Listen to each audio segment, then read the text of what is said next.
اعوذ باللہ من الشیطان الرجیم بسم اللہ الرحمن الرحیم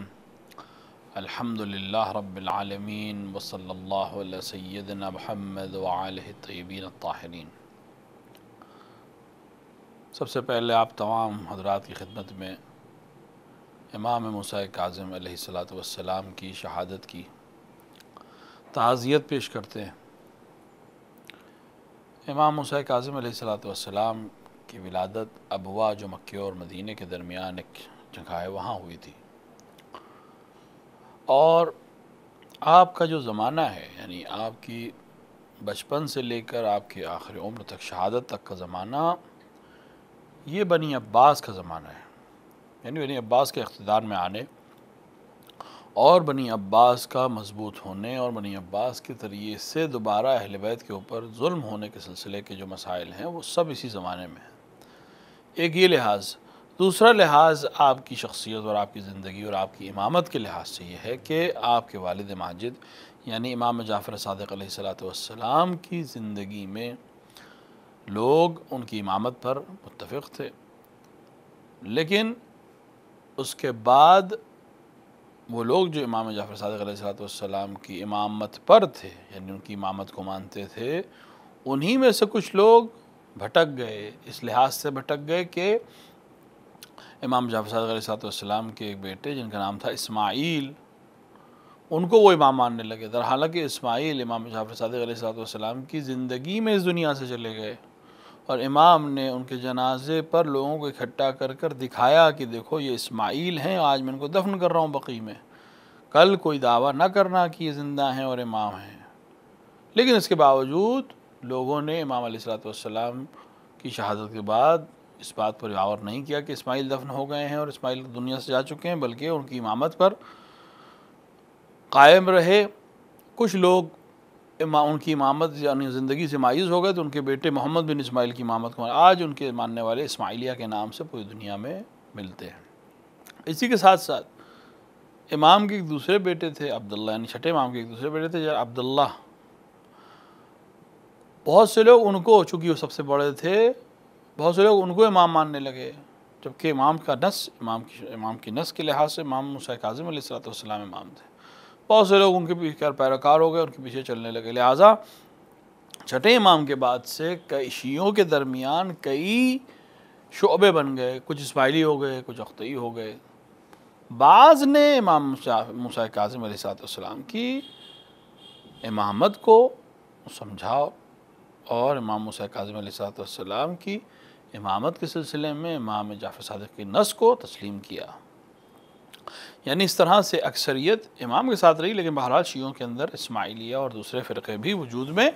آ گئے تھے۔ امام کی امامت کے سلسلے سے یہ ایک بہت بڑا مسئلہ تھا جو شیعوں کے درمیان رہا کہ امام علیہ السلام کی امامت کو لے کر شیعوں میں اختلاف اس لحاظ سے ہوا کہ بہت سے لوگ اسماعیلی ہو گئے، بہت سے لوگ اختئی ہو گئے، اور بعض نے آپ کی امامت کو تسلیم کیا اور آپ کو اپنا امام مانا۔ ایسا کیوں ہوا، اس کے تحلیل کا یہ وقت نہیں ہے، بہرحال کسی اور موقع پر اس کی بات کی جائے گی،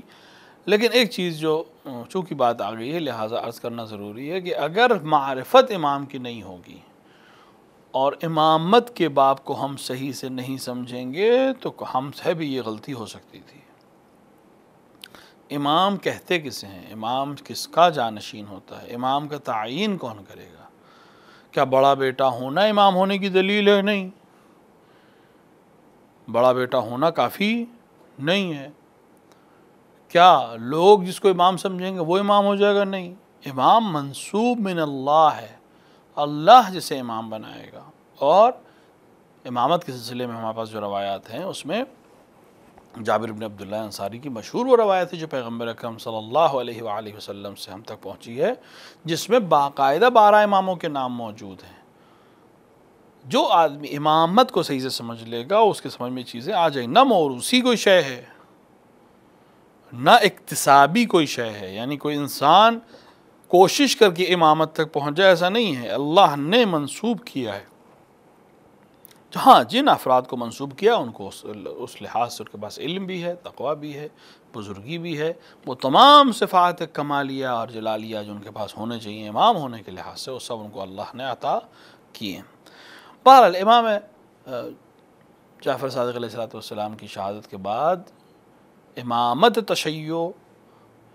امام موسیٰ کاظم علیہ السلام کے پاس آئی. 35 سال آپ نے یہ زعامت اور آپ نے یہ امامت انجام دی، یہاں تک کہ آپ شہید کر دیے گئے. آپ کی امامت کا جو دور ہے کئی لحاظ سے عجیب و غریب دور ہے. کتنی دفعہ آپ کو زندان جانا پڑا، کتنی دفعہ آپ کو قید کیا گیا. مہدی عباسی نے آپ کو قید کیا، پھر چھوڑ دیا خواب کے سلسلے میں اور ڈر کے خوف سے، ہیبت سے. ہارون نے کئی مرتبہ آپ کو قید کیا، الگ الگ زندان بانوں کے پاس بھیجا، الگ الگ لوگوں کے پاس زندانی کر کے بھیجا، الگ الگ لوگوں کے پاس قید کر کے بھیجا. لیکن آخر ہوتا یہ تھا کہ جب وہ لوگ امام کے تقوی کو، امام کی عبادت کو، امام کی عبادتوں کو دیکھتے تھے، امام کے اخلاق کو دیکھتے تھے، تو لوگ خود متاثر ہو جاتے تھے. ہارون دوسری جگہ بھیج دیتا، دوسری جگہ بھی یہی خبر ملتی تھی، تیسری جگہ بھیج دیتا، یہاں تک کہ امام کو ایک ایسے شخص کے پاس بھیجا جس کے دل قصیح تھا، یعنی اتنا قصیح القلب تھا کہ اس کے امام کی عبادت، امام کا اخلاق، امام کا حسن کوئی اثر نہ کر سکا، اور اس نے امام کو قتل کیا. کیوں قتل کیا؟ اس سلسلے میں بھی بہت عجیب سی بات ہے. امام موسیٰ کاظم علیہ السلام کئی مقام ایسے آئے کہ جہاں پر آپ رو در رو ہوئے. مہدی عباسی کے زمانے کے لیے مشہور ہے ایک روایت، بہت زیادہ مستند تو نہیں ہے، لیکن بہرحال حالات کو دیکھتے ہوئے ممکن ایسا رہا ہو کہ امام کو قید سے آزاد کرنے کے بعد مہدی عباسی نے عہد اور پیمان لیا کہ آپ میرے اور میرے بچوں کے خلاف قیام نہیں کریں گے. قیام سے نہیں کریں گے یعنی میرے خلاف بغاوت نہیں کریں گے. امام علیہ السلام نے بتا دیا کہ ہم نہیں کریں گے. اس سے مراد یہ کہ امام اس زمانے میں قیام بالسیف یعنی تلوار کے ذریعے حکومت کے خلاف اقدام کرنے کے حامی نہیں تھے. اس کی وجہ بھی معلوم ہے. واقعہ کربلا کو اگر آپ نظر میں رکھیں تو اس کے بعد سے کسی امام نے قیام بالسیف نہیں کیا، نہ اجازت دی. اس کی وجہ یہ ہے کہ واقعہ کربلا کے عظیم سانحے کے بعد امام علیہ السلام اور باقی ائمہ علیہ السلام اس نتیجے پہ پہنچے کہ یہ لوگ ابھی اس کے لیے آمادہ نہیں ہیں. اگر آمادہ ہوتے تو امام حسین علیہ السلام کا ساتھ دیتے، ضرورت ہی نہیں پڑتی بات کہ ائمہ کو اس طرح کا اقدام کرنے کی. لہٰذا انہوں نے بھی اسی روش کو اختیار کرتے ہوئے کہ علم کے ذریعے، تقوی کے ذریعے مذہب تشیع کو، فکر تشیع کو، فکر علوی کو ہم پہنچائیں اور بچا کر رکھیں. جب وقت آئے گا قیام کیا جائے گا. پارے امام نے کہا ہم قیام نہیں کریں گے. اس کے بعد ملتا ہے کہ ہارون مدینہ آیا، اور چونکہ بنی عباس سے رسول کے چچا عباس کی اولاد ہے، لہٰذا ان کو یہ زعم تھا، دنیا کو یہ بتانا چاہتے تھے کہ ہم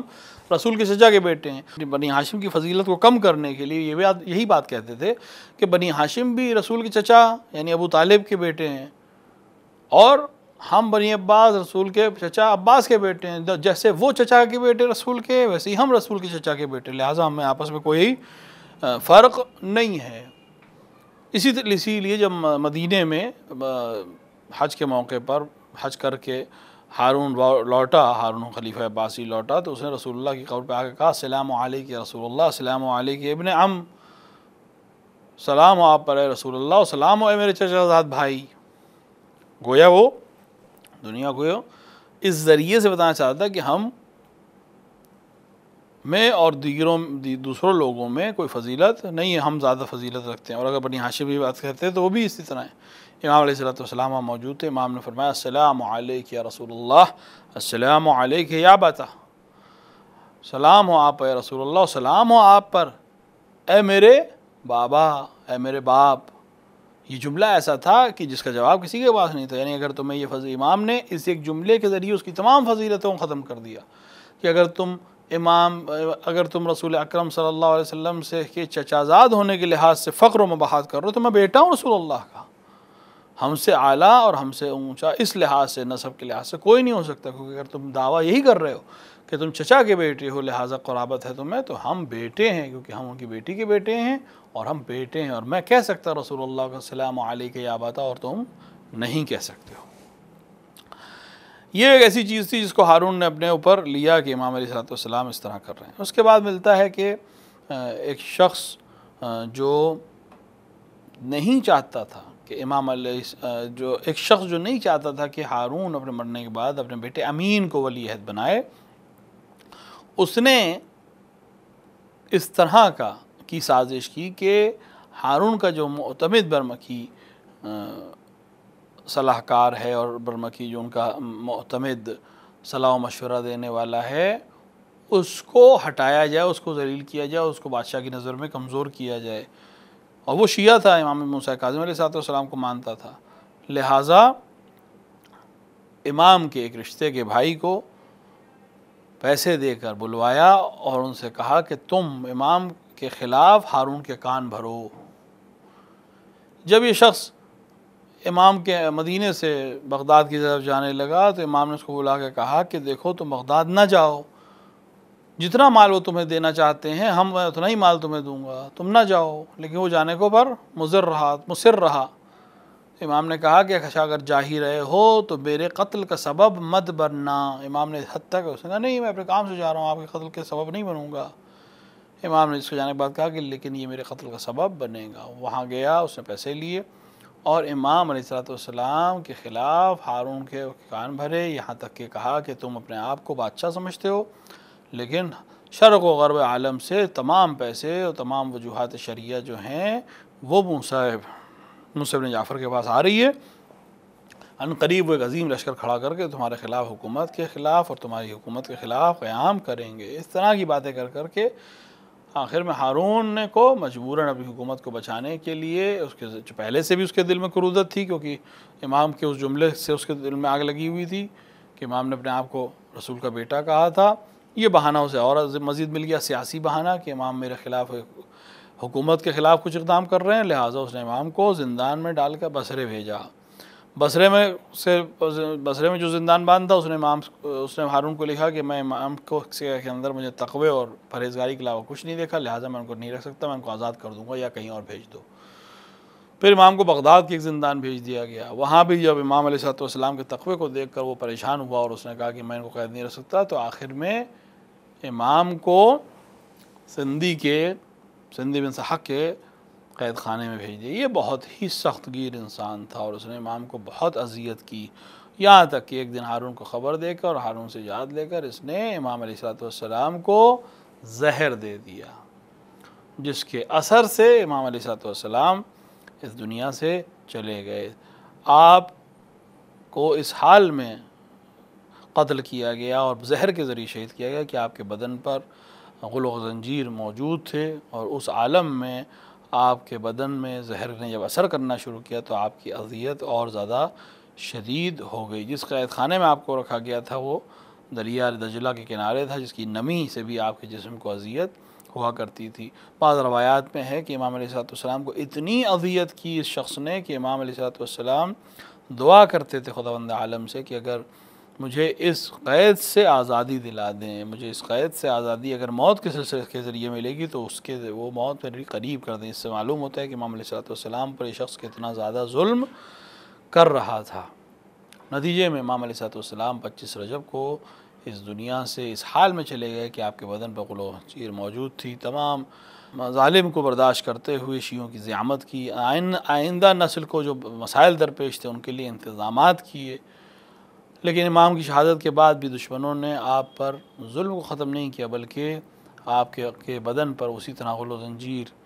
لگی رہنے دی اور آپ کو جنازے کو دجلے کے پل کے اوپر لا کے رکھ دیا اور کہا کہ یہ رافضیوں کا امام ہے۔ کسی کے اندر ہمت نہیں ہو رہی تھی کہ امام کے تشییع کرے، امام کے جنازے تک قریب یا یہاں تک کہ خود بنی عباس کے کسی فرد نے آگے بڑھ کر اپنے قبیلے کو آگے لے کر امام علیہ السلام کے جنازے کے اوپر سے غل و زنجیر ہٹائے اور آپ کی تشییع کی۔ امام روایات کے لحاظ سے امام رضا علیہ السلام مدینے سے غیب کے ذریعے سے پہنچے، آپ نے اپنے بابا کو غسل دیا، آپ نے نماز جنازہ پڑھائی اور قریش قبرستان جو بغداد کے قریب اب کاظمین کے نام سے مشہور ہے، وہاں آپ کو دفن کر دیا گیا۔ امام علیہ السلام اس دنیا سے اس حال میں گئے کہ زہر نے آپ کے بدن کو اذیت کی اور آپ کو دیگر اذیتیں دی گئیں، لیکن اس کے باوجود آپ کہا کرتے تھے کہ میرا سلام ہو میرے جد حسین مظلوم کے اوپر کہ جن کی پیاس کی شدت آج بھی ہمیں معلوم ہے کہ انہوں نے پیاس کے عالم میں جان کنی کی۔ امام علیہ السلام کی شہادت کے موقع پر ایک بار پھر سے ہم آپ کی خدمت میں تعزیت پیش کرتے ہیں، صاحب عصر اجل اللہ تعالی فرجہ الشریف کی خدمت میں تعزیت پیش کرتے ہیں۔ امام کا ایک جملہ ہے، وہ اس کو آپ کے سامنے بیان کرنے کے بعد ہم اس بات کو ختم کرتے ہیں، اور امام علیہ الصلوۃ والسلام کی شہادت کے موقع پر شیعوں کے غم کے دن میں امام علیہ الصلوۃ والسلام کے وسیلے سے ہی یہ دعا کرتے ہیں، خداوند عالم ہمیں واقعاً پیروکار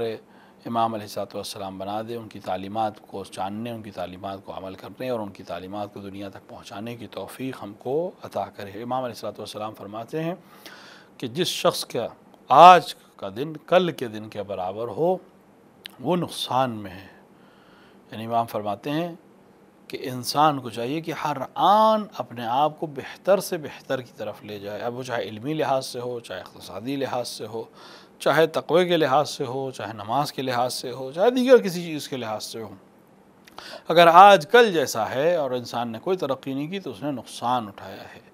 امید کرتے ہیں کہ امام کو چاہنے والے اور امام کو اپنا امام کہنے والے ہم لوگ امام کے اس جملے کی قدر کریں، اس پر عمل کریں، اور ہم کوشش کریں امام علیہ الصلوۃ والسلام سے کوئی وسیلے سے یہ دعا کرتے ہوئے کہ امام آپ نے کہا ہے، ہم کوشش کریں گے، آپ ہمارا وسیلہ بنیے اور ہمیں توفیق خداوند عالم کے ذریعے عطا کروائیے کہ ہم